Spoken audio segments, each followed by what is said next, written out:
This episode was made possible by our generous patrons.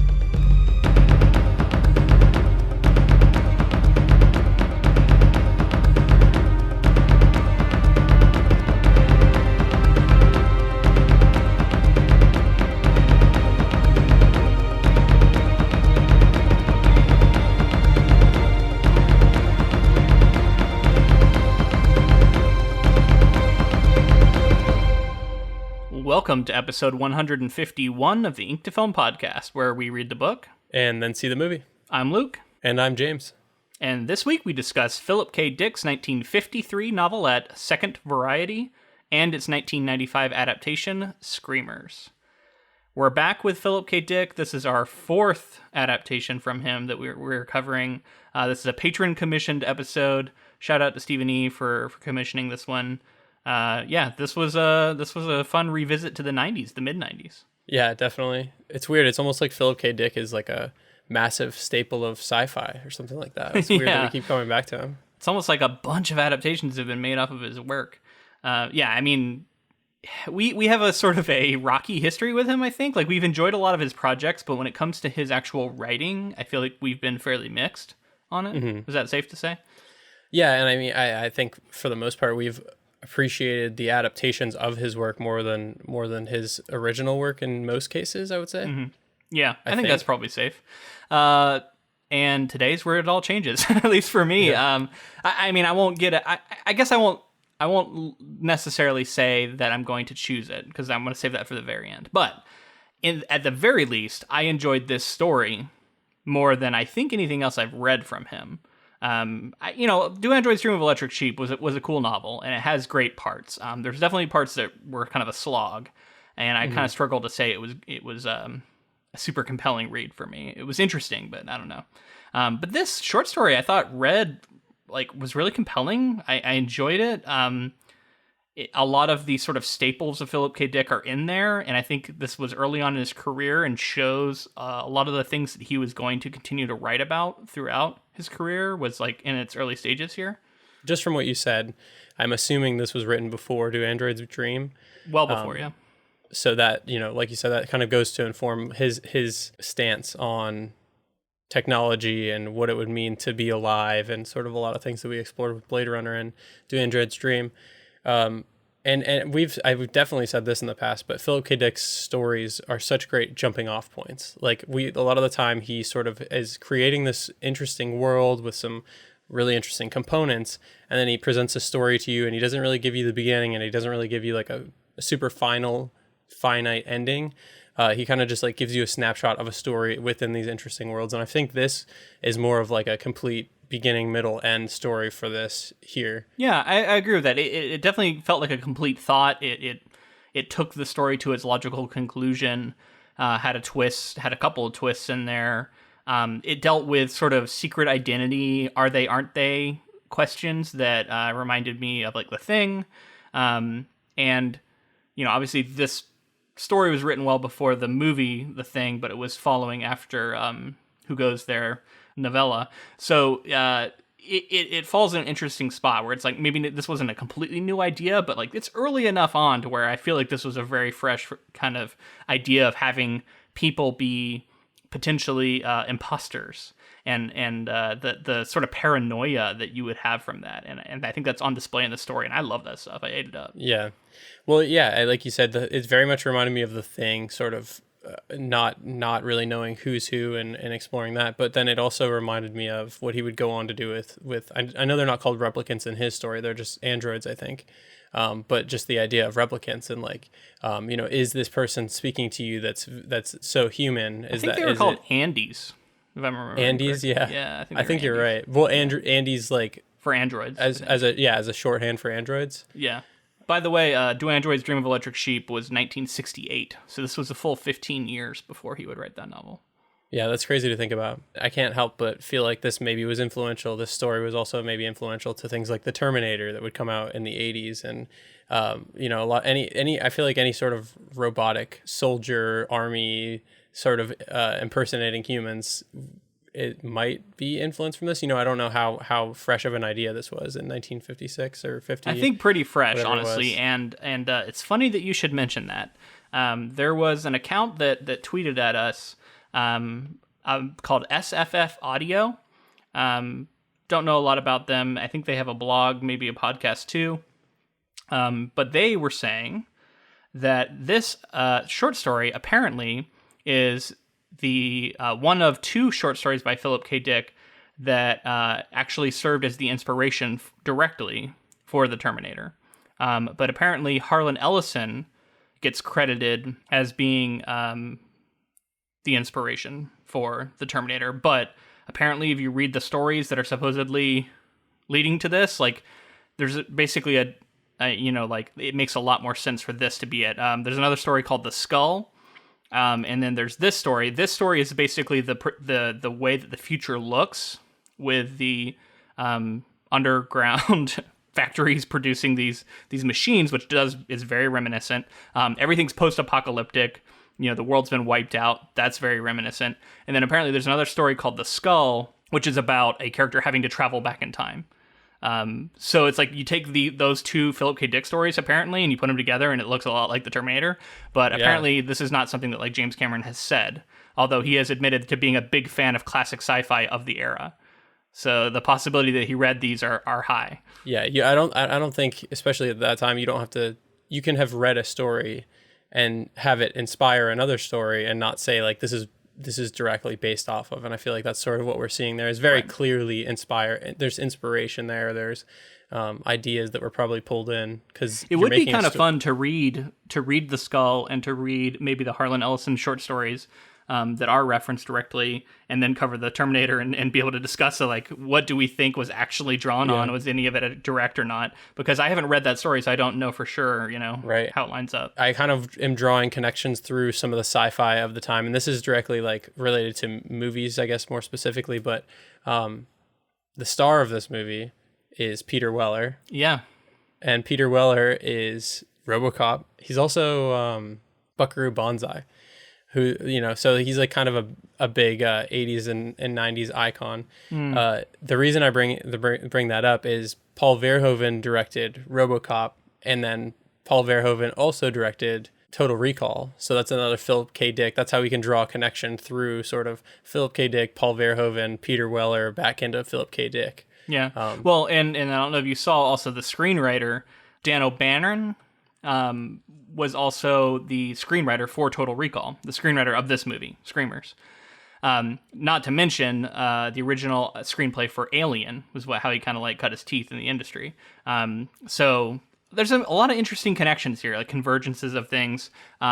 And then you get this movie, mid-90s, which do we want to talk a little bit about how we felt about it, or do we just want to completely save that for when we get there and just focus on the short story for now? Yeah, I think let's save that for when we're sort of more in the movie stuff. But I also wanted to just mention that it's interesting to see this movie in conversation with other Philip K. Dick adaptations that came before it. You know what I mean? So we're seeing this movie in a post Blade Runner world and stuff, and it's just funny to see post Total Recall. I think you get the same screenwriter who I think is referencing his own work in Total Recall in some ways. Just focusing in on the short story, it was first published in a magazine called Space Science Fiction in May of 1953, and I don't know about you, but like this was all very clearly a Cold War era anxieties about.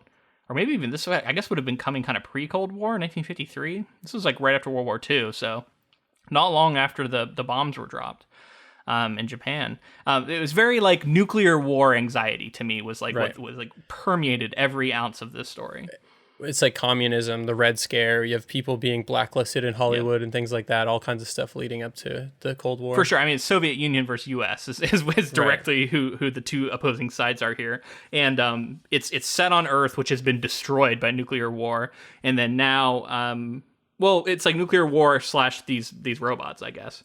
And then, you got all these robots that they kind of lurk in the ground and leap out and chop you up. They're called claws, I think, in the short story, and they're quite violent and bloody. But it's interesting, Philip K. Dick's writing style though, because he's not a super detail oriented writer. Like I was always kind of amazed at how scant the details were for a lot of the things being described, and he really relies a lot on dialogue in these stories. he's seen as this person who comes up with all these high concepts and, flying cars and androids and, in Minority Report, like precogs and all this kind of stuff. And then at the same time, within his stories, it's sort of more background for what's actually going on in the story. And then he doesn't do a ton he describes it, but like you say, he's not like the scene to scene interactions aren't like super detailed to where you're getting this like really intense visual. At least for me, I'm sort of like understanding what's happening within a scene, but I'm not getting like sort of the beat by beat that I've maybe that's just a modern reader thing that I'm expecting more of that. It could be partly that. It is very conceptual because he doesn't get into the details a lot. So he doesn't get bogged down in the like how things work. He doesn't really seem that interested in trying to describe like the mechanisms of anything. This is not hard sci-fi. He's like, hey, I'm just going to come up with these ideas and then we're just going to hand wave it. And some of it will be like, he'll reference like certain kind of sciencey terms that might apply and then just move on. And that's kind of how he rolls with it. And I guess it also kind of it makes it a little more timeless in that sense because you're not tied to like things that we've sort of learned don't work by proposing like sort of theories about how this could actually happen.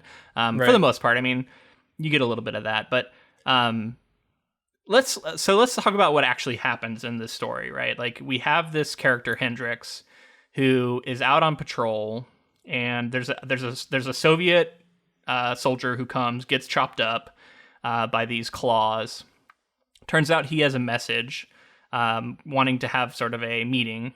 He takes the message and he goes to have a meeting with the Soviets, and he encounters this little child with a teddy bear, who we find out his name is David, and the child is able to sort of tag along with him, and he promises to bring him along, and they arrive at the Soviet base. The child is shot and is revealed to be himself a claw in disguise.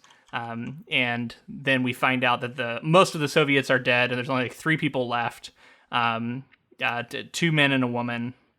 He meets them and finds out that they've been attacked by these like different varieties of machines that are impersonating people now. You got the Davids, which are the children. Then there's this third type, which is an injured soldier. And then there's this mysterious second type. The question becomes like, what is the second type? And that's kind of the open question. How did all of this strike you? Because we both read this before we saw the movie. And you said this is a movie you've never seen before. For me, I actually realized through the process of watching that I've only seen the opening scene of this movie. I saw the part where the guy got chopped up by the machines as a kid, and then I think I stopped watching. I think I left the room or something because nothing else after this was familiar at all. So I was still pretty like blank slate coming into this for the most part.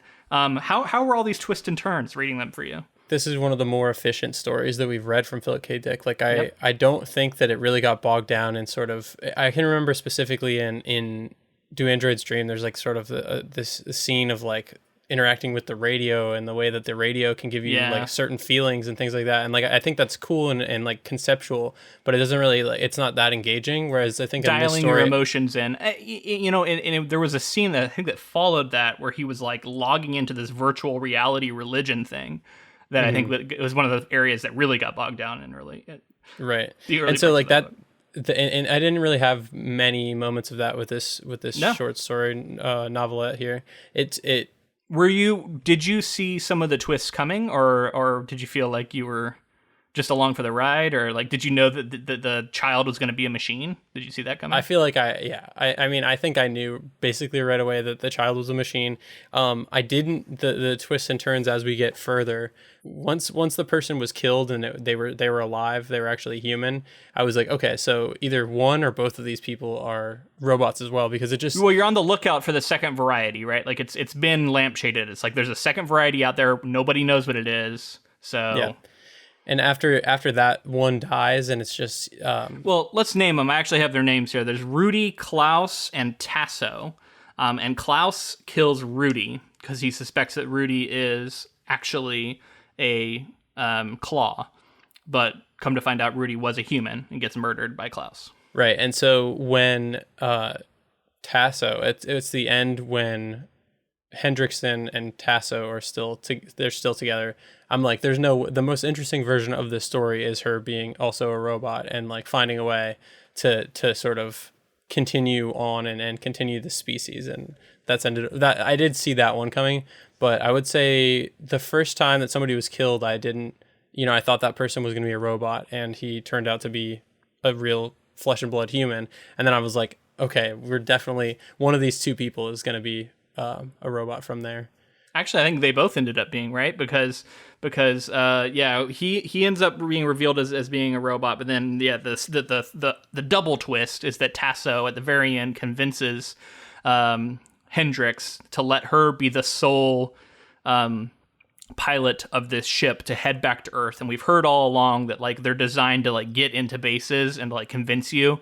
And so it's implied that this has all been a ruse to be sent back to Earth. And I just got to say, I just knew there's no way Philip K. Dick is going to write a short story that has one female character, and that one female character is not going to actually be a secret villain who is out to get the main protagonist man, because it seems to be consistent in pretty much everything he writes.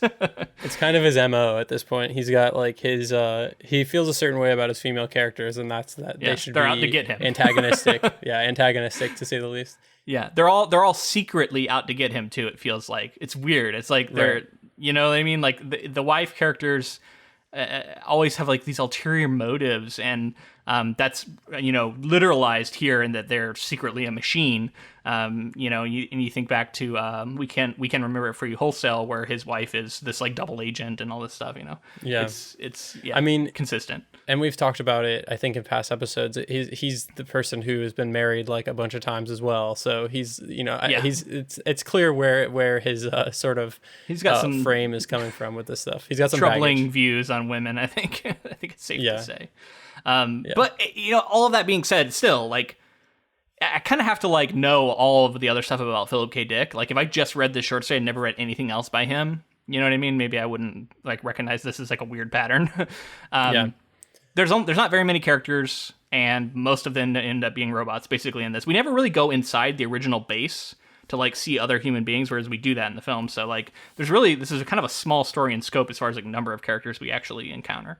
And most of them end up being robots, it feels like. He's like in the story we kind of just pick up, and he's already on his journey and meets the David really early on. David is so obvious in his like robotness in this version. Like he says like 3 lines over and over again. He doesn't want to eat any food. He says that like I don't need it. I survive other ways. And like he's described as being pallid, and like he to me it's so obvious, but I was trying to remember this was in the 50s, and like maybe this kind of thing wouldn't have been obvious to readers then. I mean, just to loop, I guess, to go back to the twists and turns and where I landed on them. Once I knew David was on the table and like a speaking child robot, I was like, okay, and then I realized like any character in the story going forward could potentially be a robot, and I think I was looking out for it. And then also, by the way, this story you can read it for free. It's on Project Gutenberg. Free to access if you're curious about it. I actually do encourage it, especially if you've never read a Philip K. Dick story. I think this is a good one to start with, to get a taste for like the sorts of things he likes to write about without maybe like the huge commitment of reading a whole novel. And it's compelling. It's kind of military sci-fi too, so it's exciting. There's a lot of fights going on, people blowing people up, shooting stuff. Right. Which is not always the case for his stuff. So if that sounds interesting to you. Yeah, something that I did find to be interesting with the, it's for the story that it is, it's kind of fun, but the idea that they couldn't create, there's the different varieties of the robots, and like there's like a bunch of different Davids, there's a bunch of the wounded soldier. It's just funny that they couldn't create varieties within each version to like kind of differentiate them. I mean, that's like an obvious thing now, right? With like versions of that's obvious to us now, but in the 50s, I feel like that's probably not as obvious that would be the case. Yeah, it's kind of ridiculous that there's only 4 versions, and that they're just like version 1, version 2, version 3, version 4. It's kind of silly.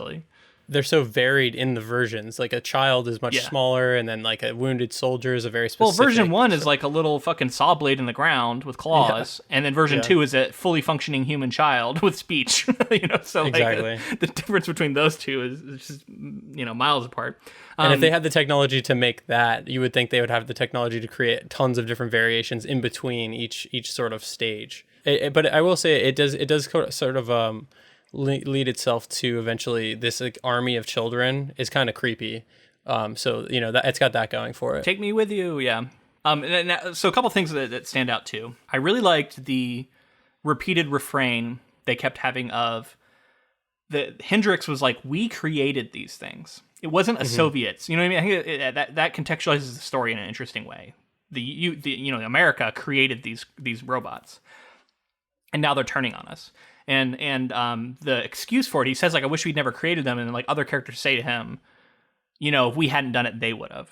And I feel like this is like the big argument behind the nuclear bomb, right? That was always said. It's like, if we don't do it, they're going to do it, and that may be true, but I think you also are like following that line of logic of like, well, anything is permitted if you're going to follow that line of like any sort of dastardly, just like weapon of mass destruction, world-ending thing. You can excuse your creation of it, but you can say, well, someone else was going to create it first if we didn't.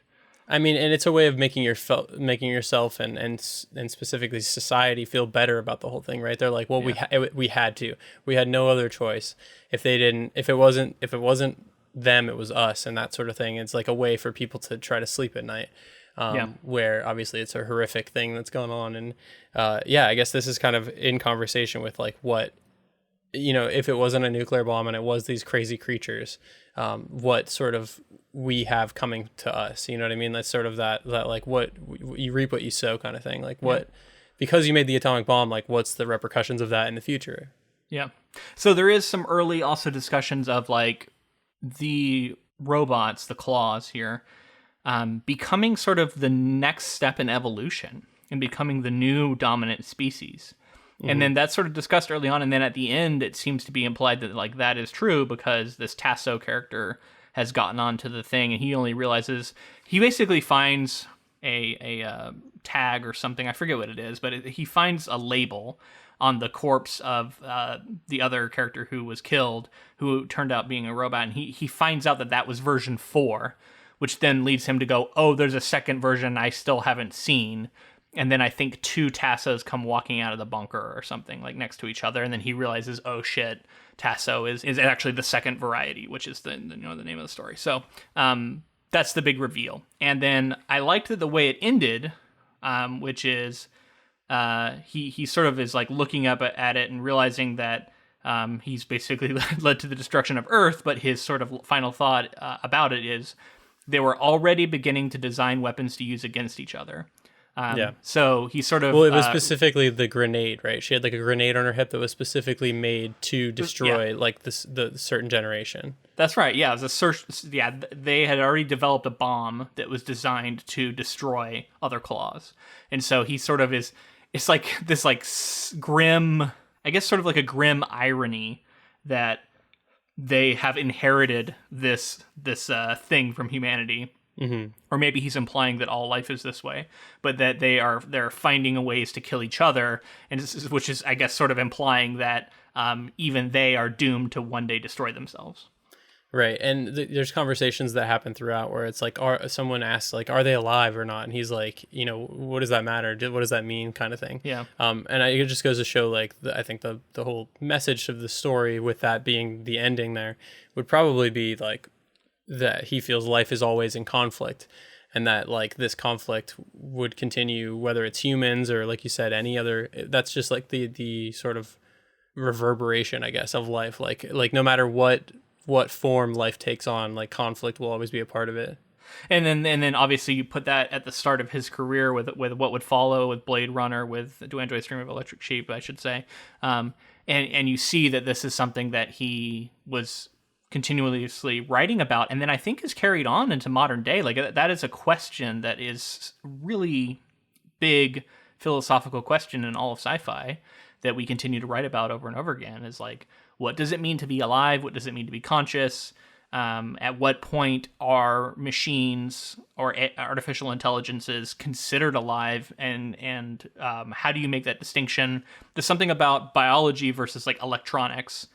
Is there something inherent in there that defines what it means to be alive, or is there not? Are those distinctions meaningless?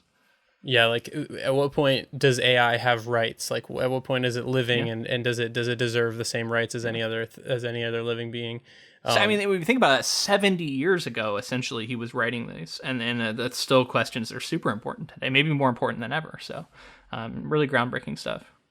And specifically because it's not sci-fi anymore, right? Like I think a lot of the smartest people of our age are saying like this is something that we're going to have to confront at some point. Is AI is going to get to the point where it is seemingly alive, or there's some sort of situation where we could be overcome by AI or robotics or something like this. So I mean, it's not science fiction anymore, and to have the foresight to know that might be a potential problem in the 50s. Well, I mean, and I think having the machines being self-replicating and like designing new versions of themselves, like this was very new. I feel like this had to have been a very new idea and very frightening to people who were just starting to think about this as a possibility. So I can imagine this was mind-blowing stuff to read about. But we got to move into this movie now. I'm really curious to know what you can tell me about it. I saw somewhere that it's a Canadian film, which I thought was interesting because I feel like I don't personally think that I hear about a lot of those in the States, maybe like smaller indie films or something, but I don't hear about a lot of like big budget Canadian films being made, but maybe I'm wrong. Yeah, I mean, it's interesting because like a lot of movies are filmed in Canada. Like Vancouver is kind of a huge hub for film, but I do know that. like having it be a like purely Canadian film, I guess, is kind of, for as big as it seemingly was. This movie, it may have been like sort of an outlier because it's, Hollywood seems to dominate a lot, and then there's a lot of other international markets people think of before they think of Canada, obviously. Right. But this movie cost a reported or estimated $20 million to create. And I was just curious because I was like, I wonder like how this movie did. So I looked at the box office, and it seemingly only made $6 million. Yeah, I was gonna say I don't think it did great. pretty massive flop. But it seems like were they relying on RoboCop's success maybe a little bit and hoping that our main character would sort of pull in the audience? I mean, I think there's definitely a lot of that going on. There's I think there's a sort of what you see is trends, right? So a certain type of movie starts to become popular, and you're seeing through the 80s and 90s, you're seeing a lot of sci-fi movies that have these pretty massive budgets. And I think I can see a lot of the money being spent on the screen. Like I was really interested, and I thought a lot of the set design was really incredible. Like a lot of interesting looking, forward thinking future technology. And like there wasn't a ton of stuff that looked like cardboard in the background or anything like that. Like I could tell that there was like professional set design going on, and like a lot of it looked pretty solid. Yeah. And then you get to the mid 90s graphics though. Right. Which a lot of those do not age well. I'm sure they were cutting edge at the time, although I will say this movie came out after Jurassic Park. So let's remember that. Right. Some of the stuff did not look great. Steven Spielberg directing versus Christian Duguay, who directed this movie. So I think that's probably part of it as well, as sort of like the access to technology. Do I know that filmmaker from anything else? So before Screamers, he was sort of known for television. He worked on William Tell. He worked on Deadly Nightmares, some 90s TV shows. He also directed Scanners 2, so the sequel to Scanners, and also Scanners 3. And then he went on to direct Screamers in 1995. And then I feel like the movie you'd be most familiar with is The Art of War with Wesley Snipes. Came out in like 2000. Sounds familiar, but I don't remember. Maybe I've seen it. I don't know. Was it like a spy thriller type movie? I haven't seen it, but I think you're right from the synopsis that I was reading. Okay. I think it's sort of like covert ops. I might have seen it then. He's also known as an assistant director, so he sort of worked as an assistant director and a director around this time period through the 90s and 2000s. He worked on Human Trafficking in 2005, The Art of War, like we talked about, and A Bag of Marvels in 2017, which I haven't seen, but I mean, that's pretty recent. So he, he directed Screamers in 95, and he's still been working pretty consistently since. So that's all you can really ask for, right? Is to continue to work. Yeah, but nothing else that I hear is like, oh, so it seems like he hasn't maybe done a lot of feature films that most people would know of, I guess. And I wonder if this is sort of seen as a one of the reasons why maybe this flopping. I don't know. Maybe, because I know sometimes you can get labeled right as certain ways in the industry. Yeah, it definitely seems like he directed a lot of TV after directing Screamers, and he's stuck to sort of TV series since. There's been a couple movies here and there, but yeah, like you say, I think, who knows, maybe Screamers had something to do with it. Maybe he just enjoyed TV more, but yeah, he hasn't directed like a ton of movies that I think that are like household names or anything like that. I want to know general thoughts. What did you think of this movie? To be honest, like I didn't hate it, but I wasn't like enthralled the entire time or anything like that. It was definitely a funny, like sort of snapshot of the 90s. It felt like being in the 90s. I actually read that Peter Weller, during shootout scenes, he would be listening to Soundgarden to drown out the sounds of the gunfire and everything like that. And I was like, that's like one of the most 90s sentences I've ever heard. So I mean, yeah, I think it was fun. Like you say, some of the effects don't hold up very well. It's just like sort of a sci-fi action movie, heavy on the action.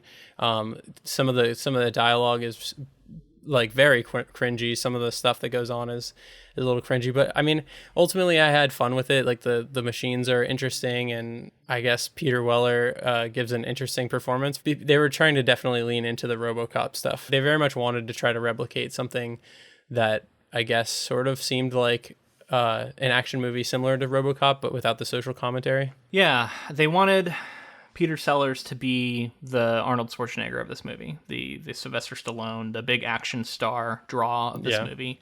And it's kind of a weird fit, in my opinion.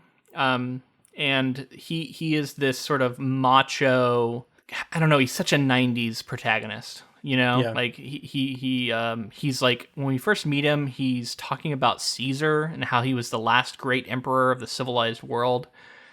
And he's kind of this like power mad, like, I don't know. It felt like he was like really having a power trip over the people in the first base. And I thought he was going to be the villain of the movie at first. The way he was set up with like sort of the eyeglass and everything, like he's like leaning in his chair. Like that's a villain introduction. That's a villain introduction if I've ever seen one. Yeah, like you were supposed to like his friend, but he wasn't likable at all. And the way that he sort of bullies the new recruit guy who shows up. Yeah, I mean, it's like a hard-nosed sort of army guy, and I think that's exactly what they were going for. It's just a weird character for me today, looking back, but it did feel very 90s. Like this was the kind of extreme, hyper-masculine leads that you were seeing all over the place. And it felt somewhat in keeping with that, but it never felt like, to me, they did enough to provide an emotional core for the character that made me care about him. They reference a few times, like a woman back home, and like, is he going to reach out to her? And he says, no, why would I? And it's like, oh, we're supposed to feel bad for him for being kind of alone out here. And then he's talking about, like, reminiscing about when he used to watch women's volleyball be played with his friend. And that was a weird note that came out of nowhere. And it was supposed to be this like tender moment between the two of them who had a fairly antagonistic relationship up till then. I will say in that scene, no doubt about it, there's like tons of misogyny and like weird stuff with women in this movie, but in that scene he said like he specifically was the one who was talking about whale watching on Earth, and then the other guy was the one who was like, and the volleyball, am I right? And it was sort of like one of those scenes. But then he agrees, he's like, yeah, you're right. Yeah. So I don't know, I didn't know what to make of it, I guess. We're supposed to think of him, like you said, like this that bar scene, like I was like this scene on paper was insert scene of emotional motivation in some way, where they like miss Earth, and they do have something besides just like the action army soldier sort of archetype thing going on. So we should say, like, the plot of this is a little different. I think you had some stuff you were going to read to sort of outline some of the differences, but I guess I was trying to set all that up to lead to my overall general thought, which was, this was a movie. That's kind of where it came out. Like, I didn't hate it. Yeah. I wouldn't necessarily call it a bad movie, although it certainly has bad parts.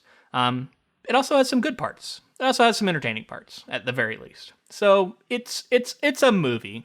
I don't know if I would recommend it to anyone. I probably wouldn't. But it was fine. And I've seen some people saying that it is it's one of the best Philip K. Dick adaptations. And the reason being because it's faithful, which I thought was funny because it's tying back to the discussion we just had on our 150th episode retrospective, where we talked about how there's these like camps of people with adaptations of like what makes a good adaptation. Is it a good film, or is it being faithful to the material? And a lot of people seem to fall in that faithful to the material camp. And because of that, you have this weird situation where people are like praising this movie and saying like, oh, this is one of the best Philip K. Dick adaptations, only because it's faithful for the most part, although it does change stuff. Not because it is a good movie. Like, there's way better movies that have been adapted from his stuff. So it feels weird to me to put this above certain things, you know? Like, yeah, I mean, like everything else we've covered, I would say all the other Philip K. Dick adaptations we've covered, better movies by far. Better movies, yeah. That's it. We talked about it in that 150 episode, but basically, if you read the book first, you're attached to those characters, you're attached to the sequence of events, you're attached to the author and the way that things went down. So that's what you want to see on screen in some cases. And I think the camp of people who are to the extreme, like every detail needs to be the same. This is the pitfall of that, right? Like, this is like, if you say like if it's perfectly adapted, it's just that every sequence of events plays out almost exactly the same. And yeah, but like, you have to talk about tone and setting and like how you know, the performances and things like that, because realistically, like, this movie is like pretty cornball at sometimes, you know, like I think like a lot of like 13-year-olds loved this movie in like 1995, you know, like, absolutely. That is a perfect audience. So yeah, like that's a certain type of movie that's being 13-year-old made, white guys. Yeah, we should say. You know, I think adaptation, like we've said, is kind of more than just the plot, you know. Yeah. Well, we had a pretty good in-depth discussion of that in that last episode on the feed, so definitely check that out if you're curious. But let's move into what actually goes down in this movie, because despite all of that, it actually does change quite a bit. But I think it's by comparison to a lot of other Philip K. Dick adaptations that are just like a whiff of the original, and then we're going to go a completely different place. This is fairly faithful. It's still just fairly, though. It's not direct by any stretch. Yeah. So in the year 2078, the planet Sirius 6b, once a thriving mining hub, has been reduced to a toxic wasteland by a war between the mining colonies known as the New Economic Bloc, NEB, and the Alliance, a group of former mining and science personnel. After miners discovered that their extraction of ore released toxic gases, they went on strike, and the mining company hired mercenaries as strikebreakers. 5 years into the war, Alliance scientists created and developed autonomous mobile swords, AMS, artificially intelligent self-replicating machines that hunt down and kill NEB soldiers on their own. They are nicknamed Screamers because of the high-pitched noise they emit as they attack. Screamers track targets by their heartbeats, so Alliance soldiers wear tabs which broadcast a signal canceling out the wearer's heartbeat and rendering them invisible to the machines. The Alliance recovers a message from a dead NEB soldier, guaranteeing safe passage through NEB territory to discuss a truce. When Alliance Commanding Officer Joe Hendrickson reports this development to his Earth-based supervisors, he is told that peace negotiations are already underway on Earth, but Private Ace Jefferson, newly arrived from Earth, says this is untrue.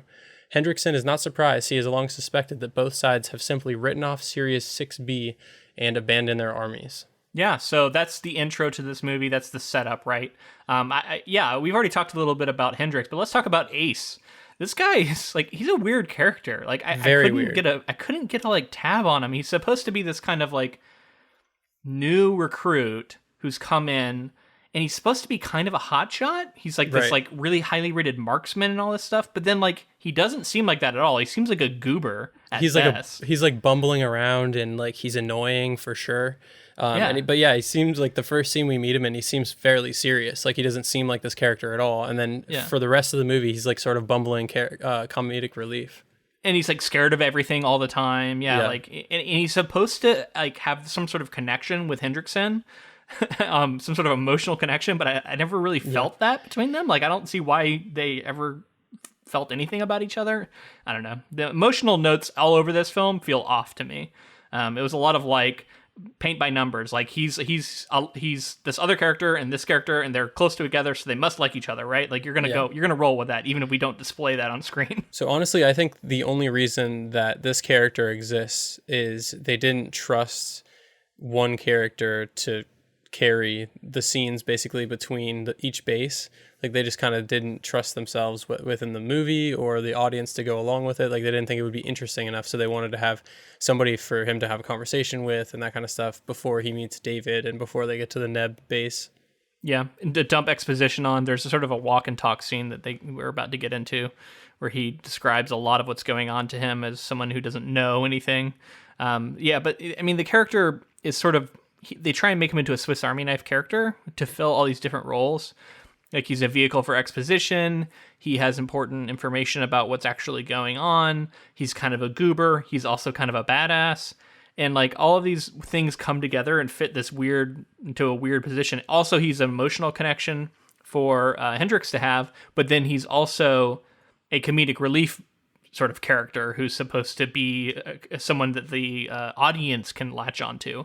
And I would argue he fails in almost all of these roles because he's trying to do all of them and they don't really line up in one character. Like, that can't be one person. They can't really do all of that, or he fails to do it, at least. Yeah, he's like this weird like Robin to Peter Weller's Batman in this sense, but like a bad Robin that does it, that's like kind of like not funny even though he's supposed to be, and like and then like he's like kind of a badass. Well, he's supposed to be like a 6th level sniper or whatever they're talking about, like marksman. Yeah, we never see that, by the way. He never is like a sniper of anything. Yeah.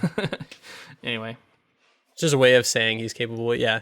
So Hendrickson sets out for a meeting with Neb Commander, accompanied by Jefferson. While traveling through a destroyed city, they come upon a war orphan, a young boy named David, clutching a teddy bear. Unwilling to abandon a defenseless civilian, they bring the boy along. The following night, they are attacked by a reptilian screamer that they have never before encountered. Hendrickson is alarmed that their alliance tabs did not protect them. As the group nears the Neb compound, 2 enemy soldiers, Becker and Ross, open fire on David, whose chest explodes in a shower of gears, bolts, and wires. They explained to the astonished Alliance men that David was a new Type 3 screamer impersonating a human. Most of the Neb contingent has been wiped out by another David screamer that a patrol unwittingly brought back into the base. Becker, Ross, and a black marketeer named Jessica are the only survivors. So yeah, there's the scene where they're sort of like trying to get some rest, and Jefferson's not wearing his tab, and this reptilian instead wearing VR porn, yeah, like psychedelic tunnel with nude women dancing in it, goggles, I guess. Yeah, they couldn't decide if it was going to be like a porn thing or if it was going to be like a psychedelic, like drug trip type thing, and they were like, "This is what porn looks like in the future. It's everything." It's both. Yeah, and then he destroys it. I mean, I thought that it was interesting to have like a sort of another form of these creatures, because then that leads to another variety. And the fact that the short story is called Second Variety kind of makes it important for each iteration, and to have this sort of new reptilian, I don't even know that it's reptilian, but the description calls it that. It's sort of like animal, I would just say. I don't know, rodent almost. Yeah, it had like a long tail, so I guess it kind of looked reptilian. It's the early indication that things are evolving. We get a similar scene where the Nebs shoot the David, and the revelation that David has been a screamer all along. And then this Becker character, who's this like, he has tattoos on his face, and he's kind of a hard ass, and he's got those like 90s sunglasses on, and he starts to do some interesting stuff where he's like walks on this beam, and he's got this knife that he's always sharpening, and he's always messing with this other character who's got the broken glasses. Yeah, a lot of spitting and licking, and like he's extreme, so it's like we know that from there's a the weird fact continuity that he licks error. I don't know if you noticed, where he like holds the door open for them to go down the ladder, and then they go down the ladder, and he's the last to go down, and then we cut to them arriving at the bottom, and he lands on the ground, and he's the first one there. And then they follow him down, and I'm like, what? No, I didn't notice that. That's funny. Very weird continuity. Well, on the ladder, he's so extreme, he let go and then latched back onto the bottom, past everybody, and then latched back on, so he's the first one. Very bizarre. Yeah, but this character, I mean, I don't know if it was the actors, like, choices being made, if it was direction, what it was. This character is off the wall, like, to the point that it's like, he's weird to an extreme, to where it's like off-putting. I know maybe they're trying to like sow the seeds of like, is this person some kind of weird robot? But at the same time, this character is just like a clown. This is a clown. Well, and he's quoting Shakespeare like repeatedly was the thing, and I don't know, I found him kind of compelling in a weird way, just because he was so unexpected, and he was like a character, is I guess the one thing I'll give him. He was like consistent in the way he behaved. He felt like he was like a real character, I guess is the only way to describe it. Like, he internally consistent. The way he interacted with people was consistent. and yeah, I mean, it was obvious they were trying to make you. It was like the is he, isn't he? They were trying to make you think he was a screamer, and then I think there's a couple of moments where they're trying to sort of steer you away from that. I did keep, and this is a question I had in the short story too. As soon as they found out that David was a machine, there should have been a blood test, because these machines don't have blood in them. Mm-hmm. You know, I mean, that changes later on here. And then I like that he does eventually do that. We'll get to later, but I was like, from the jump, as soon as I found this out, I'm like, all of us right now, blood test. Are you blood or are you gears? We're gonna find out right now. Yeah, because like when they're having all these questions about are they or aren't they, it felt like there was a pretty easy solution to all of that. So it felt like kind of a plot hole to me. Yeah, the get off my back, man. Get off my back, man. That guy like repeating it and that being the reason. I thought like I understood why that person was killed more in the movie, because it was like at least there was a reason, whereas I felt like I don't think we get a reason in the other one. Short story, it's kind of just like, yeah, he seems suspicious. Yeah. I heard him clicking or whirring or something like that. Which is like almost creepier. It's like I heard whirring and that's why I'm going to do it. Right. And then it's like, was it your mind playing tricks on you because you're trying to hear that and you're paranoid and that kind of thing? But both times it does end up being that they're both robots. Once again, like, all these characters are robots other than the one guy who gets killed. So that is consistent with the short story. And I was just thinking, like, I guess I understand why that character was so scared and everything now. You know, like, of course, because, like, he doesn't know who to trust. He doesn't know anything.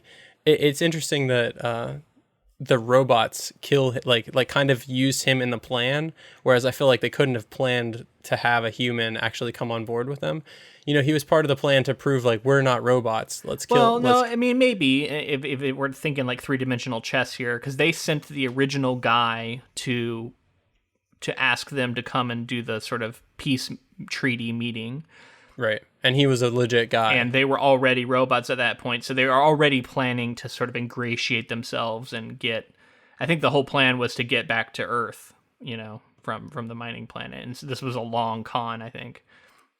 Although it did seem like the two weren't necessarily working together, It never really seemed like they were working together. It seemed like they were kind of working independently of one another. Yeah. I'm assuming they're aware that they're robots, right? Like, they have to be. Like, they're not under the assumption that they're human, right? Yeah.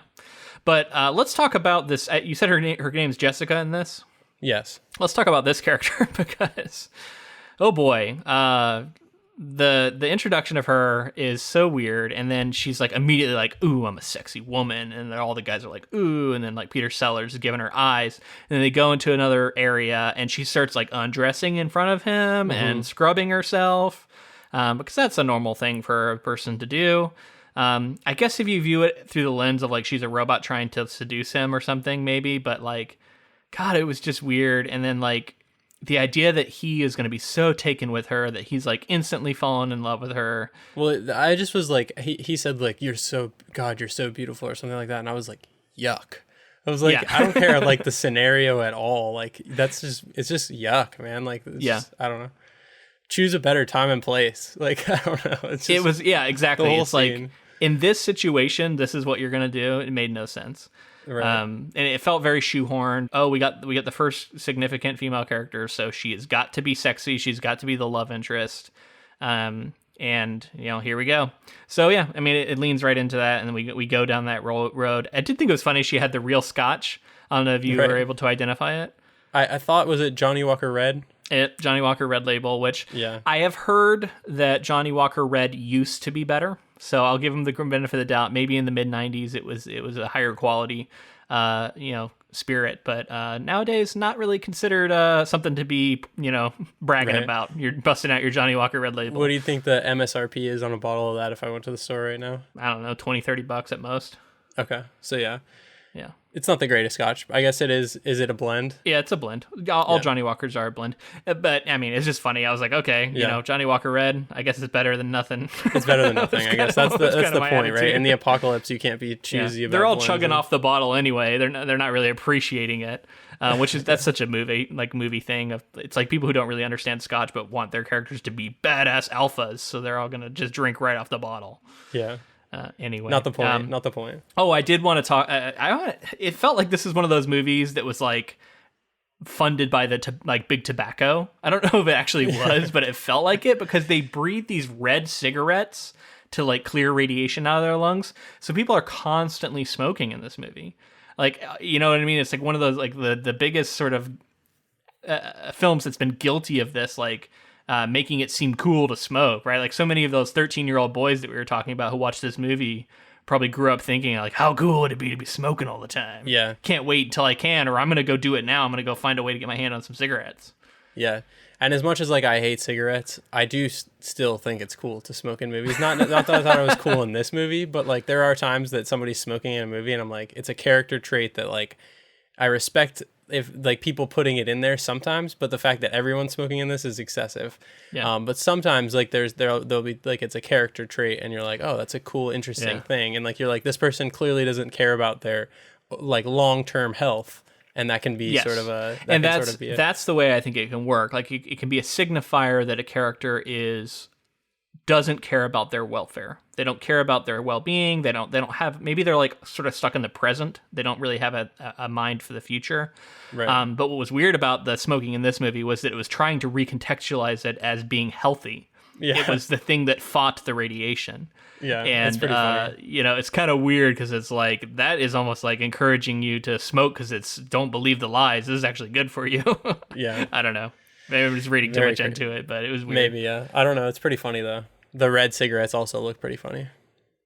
So in the next part of the plot here, the group heads to the NEB command center, but finds only an empty building and large pools of blood. Locating the mainframe computer, Hendrickson learns that the NEB truce offer was just as false as the Alliance message from Earth. The group retreats to the NEB bunker, pursued by Davids. The discovery that the Screamers have evolved new versions on their own and are indistinguishable from humans and immune to Alliance tabs leads to paranoia and distrust. Becker becomes convinced that Ross is a Screamer and kills him, only to discover that he was human. The three survivors retreat to the Alliance base, only to find that the Davids have gained entrance to that compound as well, with equally devastating results. As dozens of Davids pour out of the bunker's entrance, Hendrickson fires a micro-nuclear missile into the bunker. Jefferson rushes to the aid of Becker, who was apparently injured in the blast, but Becker's cries of distress are a ruse. He is a Type 2 Screamer, and he kills Jefferson. After Hendrickson destroys Becker, only he and Jessica remain. Okay, yeah, covering a lot of the ground there. So going to the NEB command center, I thought the whole sequence was kind of bizarre when Hendricks tells them all to leave, and then is at the mainframe for a while, sort of like punching in stuff, learning about things, and then the Davids are slowly walking up, and then he shoots one. But during that whole time, the rest of them are all running like their fucking pants are on fire, but there's nothing around. Right. They're running like they are being chased by raptors in fucking Jurassic Park. Like that's how they're running, and there's something right about to eat them. They're tripping over each other. They're fucking falling. The music is like, oh, this is a super intense scene, but we see nothing. We see no threat. Chase. Yeah, there's no chase. They're just slamming into things and like falling over, and then it's countercut with this like calm Peter Sellers, calmly scrolling down and looking at it. Peter Weller. Peter Weller. Who's Peter Sellers? Yeah. Peter Sellers is from Dr. Strangelove. Okay, I feel like I've said Peter Sellers sometimes in this episode, so I apologize if I have. Maybe I haven't, but maybe I feel like I have. Anyway, it's just a weird sequence. It's like, again, it's like the movie it doesn't quite hit the notes right to me. It's like it's confused. I mean, I think it's a want to action it up. You know, it's like we got to make this more exciting. It's got to be more exciting. Put a chase scene in here and like make it crazy, but at the same time, like, yeah, he has to be getting information. So it's funny that you brought up Jurassic Park and the raptors, because like when he was like crouching next to that thing, I kind of thought of like the kitchen scene from Jurassic Park where like they're like the kids are hiding around objects from the raptors as they're like sniffing around and everything. Yeah. Obviously not as good as that scene, because that scene's amazing. I kept thinking like, why don't they just shoot it? They've shown that they can shoot this thing and it will die in one shot. And so they're sitting there like just trying to be quiet, and then all of a sudden it lunges and then they shoot it, and it's like, why didn't you just do that from the beginning? It was unnecessary tension, just for tension's sake, I guess. Yeah. But how about that? So the reveal that Becker has been a Screamer all along, and then he's like quoting Shakespeare to him, and I kept expecting that at some point we get some sort of explanation for how he's doing that. I guess he found some sort of material that they were able to read and just like learn the lines, maybe, or maybe the guy whose face he was wearing because he says later something about like I was wearing this guy's face, so maybe that guy knew Shakespeare lines and like somehow they were able to absorb that from like eating his body or something. I don't know. It just doesn't fit. Like Shakespeare in a movie like this doesn't fit, but I get what like is trying to be said is like this idea of like art being such a human thing and then the robots being able to like interpret art, you know what I mean? So like a robot saying Shakespeare lines is like inherently human. It's a humanizing thing. Like art is human. And so I get what they were trying to do with like robot, human, art, that kind of thing, but it just felt like it didn't fit. Still. Yeah. I agree. I see what they're trying to do, but weird. But that does bring me to the next moment that, man, again, just kind of bizarre. Hendricks grabs Jessica's hand, slashes it open, sees blood, and is like so relieved, and he's going to slash his own, but she says, I don't need to. And then they kiss. And it is a weird smush your face together kiss that has like no chemistry at all. It felt bizarre. And then it goes on for a long time. I also was thinking about the fact that they're next to their dead friend and a dead robot and carnage, and like I get that like they're overcome with emotion, but I think it's implied that they have sex there. Oh, I didn't get that. I didn't get sex. No, maybe. I Later at the end of the movie, she's like, we're capable. Like one of the other Type 2s shows up and is like, we're capable of love and this and sex or fucking. No, she says we can fuck too. Yeah, I know what you're talking about. Yeah, is that referencing that they had sex? I didn't catch that, but maybe that makes that even weirder if that's true. But regardless. Yeah, I thought the more appropriate note is because I could buy that maybe he kisses her there, but it should have been like a brief kiss in which she like pulls back and is like, "What the fuck?" Because like it comes out of nowhere, and she should have been like, "What did you just do?" And then he should have been like, "Oh, sorry, I was just caught up in the moment." And then we move on, and then maybe you're starting to build a relationship. But like they had not earned that kiss at all at that point. And then from that point on, they're like head over heels in love with each other. Yeah. I mean, he saw her naked, so that's like marriage in outer space, I think, right? In the sci-fi universe, it's wild. Like I definitely agree. It wasn't earned, and it felt like it was out of nowhere for the sake of 13-year-old boys. And kind of just a bizarre kiss too. Like I'm telling you, it was one of the like least chemistry kisses I've seen on a screen. And it felt like he was smashing his face into her. Well, he like slid his face across her face till her lips met, and so like his face was like all being dragged across her face, and it was like it looked weird on camera too. So it's like just overall weird kiss scene. Bizarre. Anyway, let's move on. Final. Give me the final bit of summary here. Now paranoid, Hendrickson worries that Jessica could be a screamer as well. He slashes her hand and is relieved to see blood dripping from the wound. They locate an emergency escape shuttle and begin prepping it for launch, only for Becker, who is repaired and has taken Joe's friend's face, to attack. In the struggle, Joe manages to finally kill Becker by throwing him into a plasma laser that's part of the shield's grid for the escape shuttle. With the shuttle now prepped, they discover it can carry only one person. Hendrickson offers the shuttle to Jessica, but a second Jessica arrives, confirming that she is a screamer after all. And even more human-like, Hendrickson resigns himself to death, but to his surprise, Jessica shields him, then sacrifices herself in battle with her lookalike. Joe then kills the lookalike with the shuttle's ignition test. With her last breath, Jessica confesses her love for Hendrickson. Hendrickson departs for Earth on the escape shuttle with a single souvenir, the teddy bear carried by the original David. As the screen fades to black, the bear slowly begins to move on its own. Oh, man. So we get like 3-4 more twists here at the end. It's starting to get kind of ridiculous. But yeah, here we go. Becker's back. He's now wearing a new face, but somehow the tattoo of the like little tears has like transferred to the friend's face, which I guess is an indication that it's the same screamer. I don't know how any of it works. This whole final scene, like most of it is added on. There is a shuttle that they leave in the original Philip K. Dick story. That's basically it, yeah. But I really liked the way that ended with her getting in the ship and then leaving, and then him realizing after the fact, like, oh shit, I just sent that to Earth. I think that's a cool way to end a sci-fi story like that. Mm-hmm. And in this case, we have this whole like weird fight at the end, and I think, again, for action's sake, it's like the final confrontation. They wanted a big fight, but like her fighting herself was. Yeah, Jessica fighting herself was weird. She touched the laser like multiple times, and that other guy just barely touched the laser, and he like completely evaporates, and she touched it multiple times. Both of the Jessicas. Why is there a big laser of doom being reflected off of mirrors and like in multiple positions around this thing? Yeah, I didn't get it.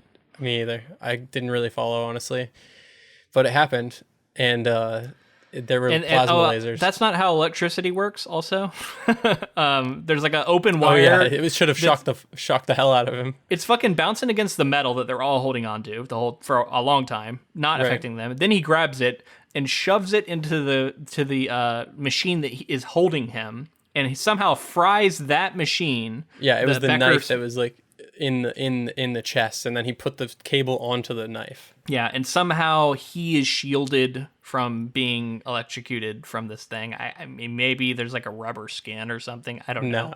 I think they were visually trying to say like, look, it's a complete circuit from the knife to the head and then back to the knife in like this weird circle. Okay. I thought that that's visually what they were trying to say, but that's not how that works at all. He would be completely electrocuted.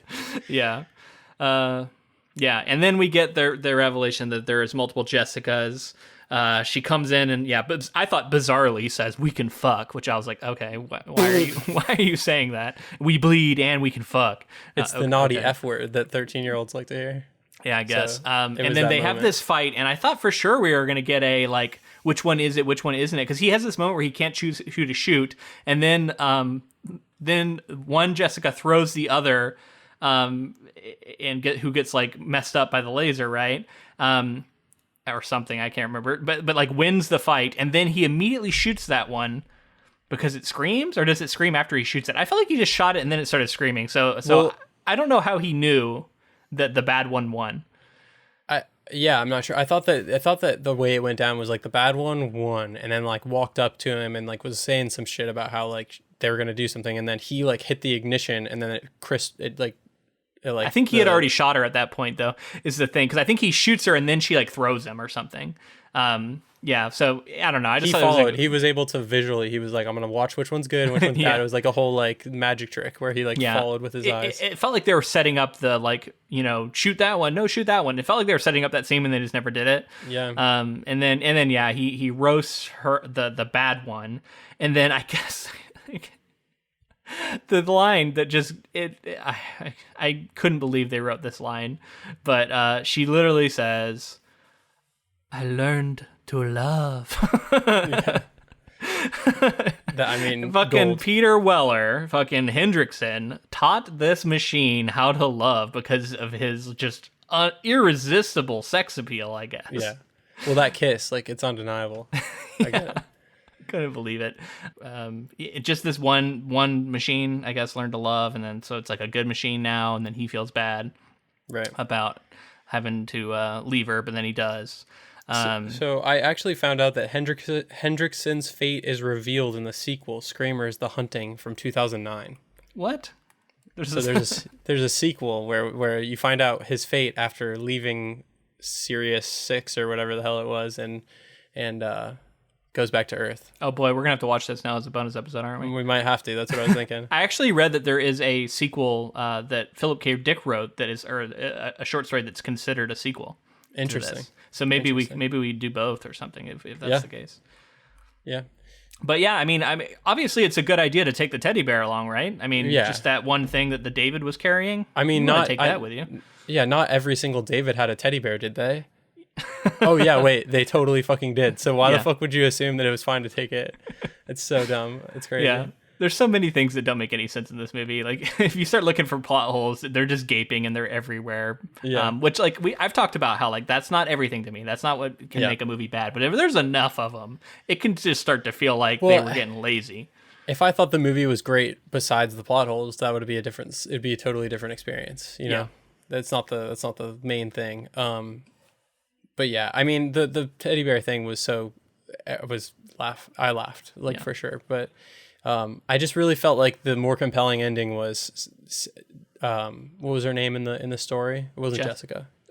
Tasso making it onto the ship and then saying, I'm going to bring back help, stay right here, and leaving is more compelling because then he realizes, oh shit, what have I sent? I've been had again. I guess the thing here is like they wanted to leave the door open for Peter Weller to come back and in a sequel or whatever.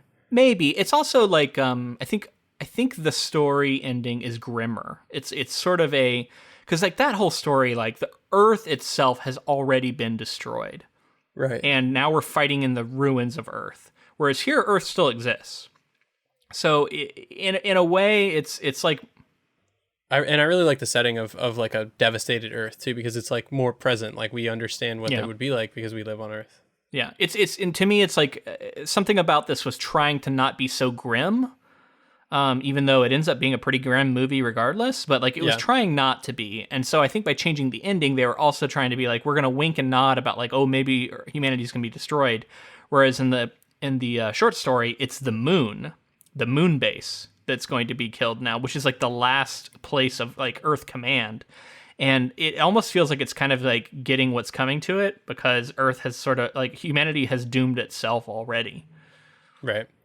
So it's a very bleak ending to an already bleak story, I guess. Whereas here they're trying, I think, to be a little bit less bleak while still being sort of that like It Lives horror ending of having the teddy bear move. Right. I think audiences that liked this movie didn't want to see the main protagonist die also. That like too, yeah. Or be bested, like, completely bested. But yeah, anyway, the movie itself, now that we're at the end, let's just talk about it in general. Like I said at the start, it's a movie. It has parts that are entertaining. Young Luke was very, I always remembered that scene of that guy getting his limbs chopped off. I remember it being graphic and shocking. And like that stuck with me throughout my life. So like the graphics don't hold up at all and look like trash now, but at the time they looked like cutting edge graphics a little bit. So especially for a young audience, I wasn't able, like it didn't take me out of it. You know what I mean? Right. So yeah, I mean, like I don't know. Like I said, I think I understand why people like this when it came out, and I think I understand the audience that did like it. So like that's always going to be there. So for people who liked it as a kid, they'll probably continue to feel a certain way about it. And then coming to it fresh was just like, like I don't have any nostalgia for it. So it just feels like I have to take it at face value. Yeah. And, okay. I feel like there are there are things that I'll remember about it. And like in every scenario, I always look at the silver lining when I watch a movie of like, I'm glad I've seen it. I learned things from it, regardless of if it was good or bad, things that I liked, things that I didn't. So it's cool to have seen it at this point. And like, right. I didn't like the movies is basically my encapsulation of it. So real quick, let's take a stand. We are voting on this year on which is better, book or film. And I think it's pretty obvious for me. I liked this novelette more than I liked the movie. Actually, might be my favorite Philip K. Dick thing I've read so far. I thought it was compelling. So to me, if you're curious about the story, read the short story. And then if you're really curious, you can check out the movie, but it's kind of unnecessary. I think the short story is where it's at. Yeah, I mean, I agree.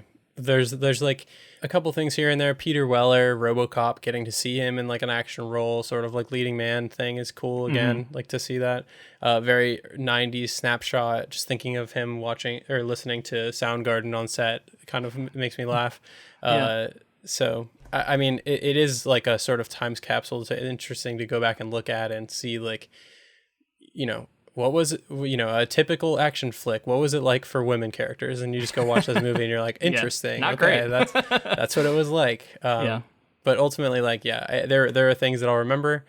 But I'm taking the short story. It was just as like a lot of other Philip K. Dick stories. I feel like it's got a lot of good jumping off points for an adaptation. But at the same time, like I've said, I think this one was propelled a lot more. The engine behind it was a lot more efficient. Than some of the other ones we read. It's weird too, because like this is the most faithful adaptation of Philip K. Dick we've seen yet. This is the first time, in my opinion, that we are in agreement that the story is better than the adaptation that was made. Right. You know what I mean? Yeah. And doesn't that say something? I don't know. I mean, it's just funny. Over time, it's funny to get this like scatter plot, graphing system that we're gonna have, where we're gonna think of like, adaptations. Their source material and think of like which one we thought was better and then which one how someone who just like is of the opinion that adaptations have to be exactly the same as their source material, how that might differ from their opinion. So it's all adding to this. We never officially weighed in on whether or not we thought Blade Runner was better, but I think both of us are in the camp of the film was better than the book. I mean, I think if you dig into the context of what we say in a lot of our episodes before this year, you can tell which ones we like more usually. But we never out and out said it. So now that we're starting to say it, we're kind of getting those data points. Which I think some like Philip K. Dick purists out there would probably be mad about that. We might hear about it. I think a lot, Maybe. you know, because but like Blade Runner, I don't know. I would definitely like hold my ground easily with Blade Runner. That one's like not it's a great movie. Yeah, but I think a lot of people just really, really love Do Androids Dream of Electric Sheep, and is touted as one of the best sci-fi novels. So especially if you're like a huge Philip K. Dick fan. So right. Anyway, that's where we're at with this one. Stick around to the very end of the episode where we're going to announce our next project. But if you liked this episode, if you enjoyed our discussion and talking about this like movie that not a lot of people are probably talking about these days, leave us a rating and review on whatever podcast app you use. Help us get the word out. Be sure to connect with us on social media. We're on Facebook, Twitter, and Instagram, all of those at Ink to Film, and join our Council of Inklings on Facebook. We post polls, adaptation news, all kinds of stuff in there. It's just a good way to stay connected. Yeah, and this was a Patreon commission from Stephen E., so thank you again to him for continuing to support our podcast monetarily, and if you would like to do that as well, go to patreon.com/inktofilm. Thank you to Ross Bugden for the use of our intro and outro music. All right, time to announce our next project, and this is one that I'm actually really, really excited about. It's kind of we've kind of done a pivot here, and we've decided we're going to cover it because I recently discovered that it is actually based off a novel. But the new Charlie Kaufman Netflix film coming out, I'm Thinking of Ending Things. It's funny enough, a few weeks ago, I was sending you this trailer going, like, how cool does this look? Like, we both are big fans of Charlie Kaufman, and I had no inkling that it was based off of a book. And then as soon as I found that out, I got really excited because we're going to cover it now. Yeah. I mean, I'm excited. Anything that Charlie Kaufman thought was interesting enough to, adapt into a film, I'm definitely interested to see what that's like, and then super interested to see what he brings to the Netflix inventory of movies at this point. Yeah. The trailer's weird and I like it. So yeah, it's weird. Check it out, especially if you're a fan of like Adaptation or Being John Malkovich or any of his other, famous movies. Like, check out this trailer. It looks cool. And we are going to be covering I'm Thinking of Ending Things by Ian Reid, the novel, as our next project. So I'm excited to get into that. But until next time. Thanks for listening.